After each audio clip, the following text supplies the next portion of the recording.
ഞാനിപ്പോ തന്നെ പോലീസിന് അയച്ചു കൊടുക്കും. നിങ്ങളെ പോലീസ് പൊക്കും. സാറേ, പോലീസിൽ അറിയിച്ച എൻ്റെ ഒരു കൂട്ടുകാരന്റെ ചതിയാണെന്ന് ഞാനങ്ങ് പറയും. താൻ എന്തോടായി പറയുന്നേ?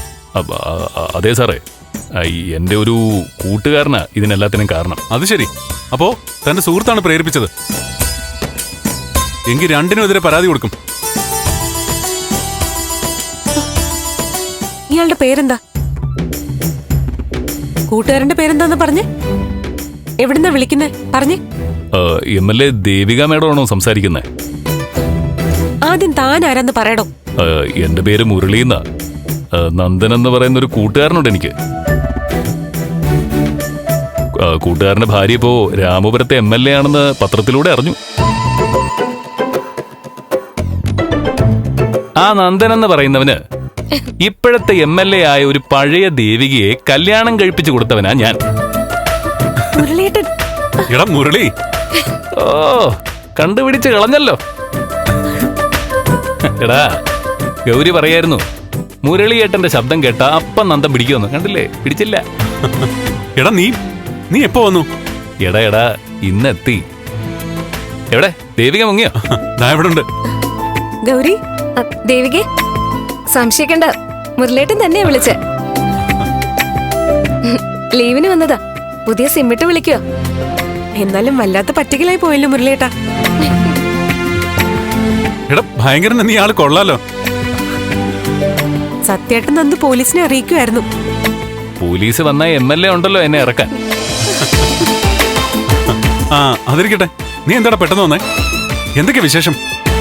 വിശേഷമൊക്കെ അവിടെയല്ലേ. ദേവികെ, നിന്റെ പേരിൽ ഞാൻ അവിടെ ഫുൾ ഷൈനിങ് ആയിരുന്നു. ദേവിക MLA എന്റെ കൂട്ടുകാരന്റെ ഭാര്യയാണ്, ഞങ്ങളുടെ അടുത്ത ആളാണെന്നൊക്കെ പറഞ്ഞ് ഞാൻ അവിടെ ഒരേ ജാടയായിരുന്നു. അത്ര ഗമയുള്ള കാര്യമൊന്നും അല്ല. ഞാൻ പഴയ ദേവിക തന്നെയാ, MLA ആവുന്നതിന് മുൻപുള്ള ദേവിക. എടാ നമ്മളെപ്പോഴാ കാണുന്നേ? നീ ഗൾഫിൽ നിന്ന് എന്തൊക്കെയാ കൊണ്ടുവന്നേ? അതിപ്പോ എടാ ഞാൻ നിന്നെ വിളിക്കാം. അമ്മയൊന്ന് അറ്റൻഡ് ചെയ്യട്ടെ, ഒന്ന് ഞെട്ടിക്കട്ടെ. ആ നടക്കട്ടെ. നീ ചെല്ലേ, ഞാൻ വന്നെന്ന് പറയണ്ട.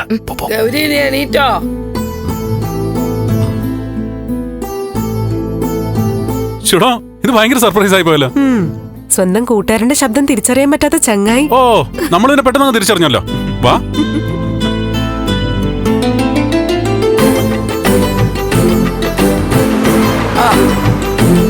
സാധനങ്ങളൊക്കെ കിട്ടിയോ അമ്മേ? എല്ലാം കിട്ടി മോളെ. ചന്തയിൽ ഇറങ്ങിയപ്പോ ഷൈജന്റെ ഓട്ടോ കിട്ടി. ജിൻസിങ് കൊച്ചുണ്ടായിരുന്നു. മിണ്ടിയും പറഞ്ഞു വന്നോണ്ട് എത്തിയതറിഞ്ഞില്ല. നിന്റെ തലവേദന എങ്ങനെയുണ്ട്? ഇപ്പൊ ഭേദമായി, പൂർണ്ണമായിട്ട് മാറി. ആ, നിന്റെ മുഖത്ത് അതിന്റെ ഒരു തെളിച്ചം കാണാനുണ്ട്.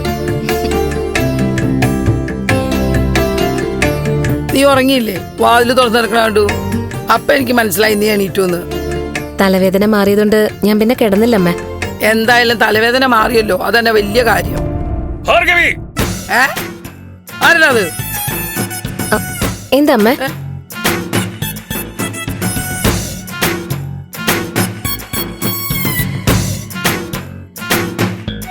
എന്താമ്മേ നോക്കുന്നേ? നിനക്ക് മിമിക്രി ഒക്കെ അറിയാലേ? എന്നാ മോഹൻലാലിന്റെ ശബ്ദം എടുക്ക്.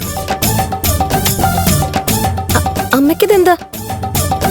ഒരു പിച്ചക്കാരന്റെ ശബ്ദത്തിൽ നീ എന്റെ പേര് വിളിച്ചില്ലേ? എന്താണ് നീ നിന്ന് കളിക്കുന്നത്? നീ എന്നെ കളിയാക്ക? ഞാൻ അമ്മയുടെ പേര് വിളിച്ചെന്ന് അമ്മയ്ക്ക് തോന്നിയോ? അതുമല്ല, ഞാൻ അമ്മയുടെ പേര് വിളിക്കൂ? അമ്മ എന്തൊക്കെയാ പറയുന്നേ?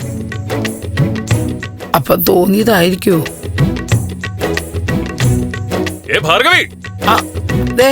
കേട്ടാ വീണ്ടും നീ കേട്ടില്ലേ വിളിക്കുന്നത്? അമ്മ എന്താ ഈ പറയുന്നേ? ആരെവിടെ അമ്മയുടെ പേര് വിളിക്കുന്നേ? അമ്മയ്ക്ക് ഓരോ തോന്നലുകൾ വരുന്നതാ. നമുക്കേ ഒരു ഡോക്ടറെ കാണാം. അകത്താരോ ഉണ്ടല്ലോ. ആരടി അത്? ആഹാ, എന്നാ പേര് ശരിയാക്കി തരാലോ. അങ്ങനെ